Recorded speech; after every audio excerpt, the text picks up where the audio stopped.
तुम्ही पाहत आहात कबीर न्यूज नेटवर्क त्र्यंबकेश्वर। निर्भीड विचार, परखड मांडणी आणि बेधडक बातम्या। त्र्यंबकेश्वर तालुक्यातील प्रत्येक घडामोडीचा अचूक वेध घेण्यासाठी सज्ज आहोत आम्ही। तालुक्यातील ताज्या अपडेट्ससाठी आता सबस्क्राइब करा कबीर न्यूज नेटवर्क त्र्यंबकेश्वर। वेद मंत्रांच्या जयघोषात त्र्यंबकेश्वर येथे कुंभमेळा ध्वजस्तंभाचे शिलापूजन।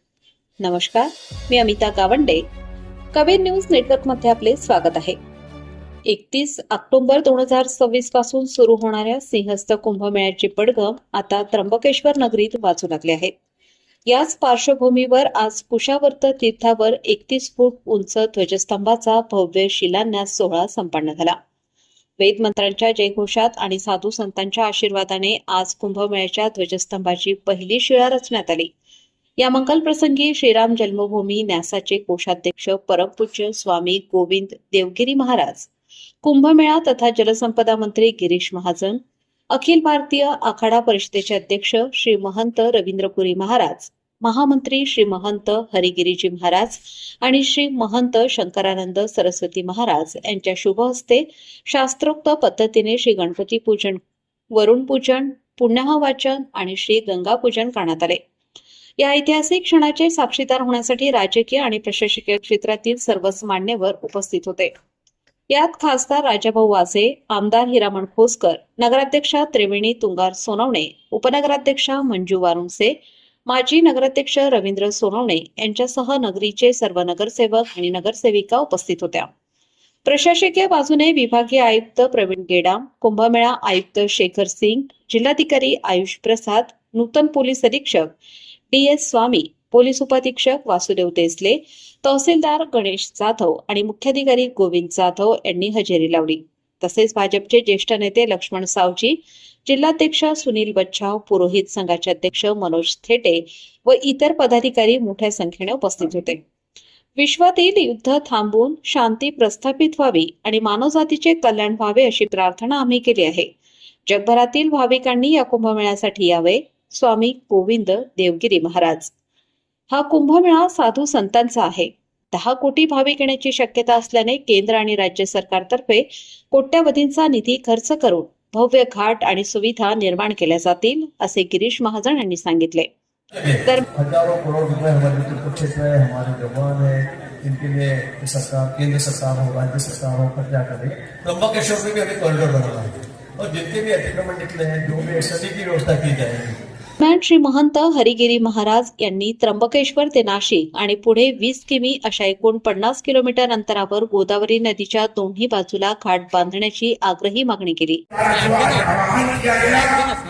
भगवान त्र्यंबकेश्वर आज समस्त देवी देवताओं से एकमात्र आह्वान है कि विश्व में सभी प्रकार का कलह युद्ध, जिससे हमारे को कपास की खेती करने मिले, कुंभ मेले में आने जाने वालों को तेल मिल सके, अन्य क्षेत्रों में गैस मिल सके, जीवन की धाराएं निर्विघ्न रूप से चल सके, इसके लिए विश्व में पूरी तरह से भगवान शिव से आज समस्त आध्यात्मिक शक्ति किसी नाम से जानी जाती हो, उन सबको मैं आह्वान करता हूं, समस्त शक्तियों को, कि इस आपके सहयोग के बिना ये सिंहस्थ संपन्न नहीं कराया जा सकता है। मात्र श्री महंत शंकरानंद सरस्वती महाराज यांनी प्रशासनाच्या संथ कामावर नाराजी व्यक्त करत केवळ गोड बोलून वेळ मारून न नेता प्रत्यक्ष विकास कामे करण्याची तंबी दिली।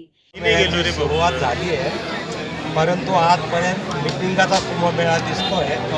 कुंभमेळा प्रशासन अधिकारी पूर्णपणे स्वस्थ आहे, अजिबात जमिनीवर आणखी प्रगती नाही आहे। आम्ही मुख्यमंत्र्यांना वारंवार विनंती करतो, तुम्ही यावं, मॉनिटरिंग करावं। 6 महिन्यापासून वेळ मागतो। आता मुख्यमंत्री महोदयाने आम्हाला 13 तारखेची वेळ दिलेली आहे। त्या दिवशी आम्ही मुख्यमंत्र्यांशी रूबरू फेस टू फेस बोलणार आहोत। अहो, तुम्ही सर्व फिरता पत्रकार आहे, आज कामाची कंडिशन कुठे? यांच्याकडे इतके मोठे चॅलेंज आहे, ते स्वीकारूच शकत नाही चॅलेंज।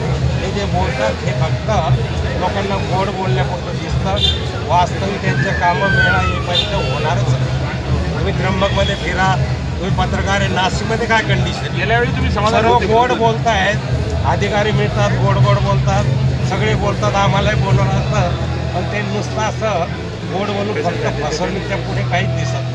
आता सध्याची काय स्थिती आहे? काहीच नाही. त्र्यंबकमध्ये कुठले कामच नाही.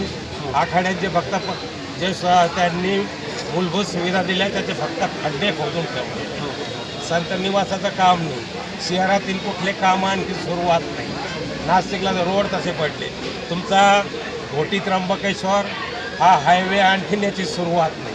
साधुग्राम कार्यक्रमाच्या शेवटी एक कौतुकास्पद सोहळा पार पडला. पुरोहित संघाचे अध्यक्ष मनोज थेटे यांच्या संकल्पनेतून सुप्रसिद्ध आर्टिस्ट डॉक्टर इंजिनियर सिद्धार्थ धारणे यांनी स्वामी गोविंद देवगिरी महाराज आणि मंत्री गिरीश महाजन यांना त्र्यंबकेश्वर मंदिर गर्भगृहाचे सुंदर पेंटिंग भेट दिले, जे पाहून मान्यवर भारावून गेले. कुंभमेळ्याच्या अशा सविस्तर बातम्यांसाठी पाहत रहा कबीर न्यूज नेटवर्क त्र्यंबकेश्वर. आमच्या चॅनलला सबस्क्राईब करा आणि हा व्हिडिओ शेअर करायला विसरू नका. धन्यवाद. काय मित्रांनो, आता वेळ आली आहे काहीतरी हटके करण्याची.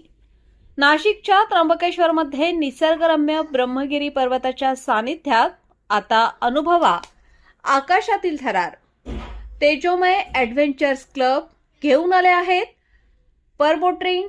पक्ष्यांसारखे उंच आकाशात उडा, ढगांना स्पर्श करा आणि वरून पहा निसर्गाचे अद्भुत रूप. तुम्ही एकटे असाल किंवा परिवारासोबत, हा अनुभव तुमच्या आयुष्यातील सर्वात संस्मरणीय क्षण ठरेल याची आमची खात्री आहे.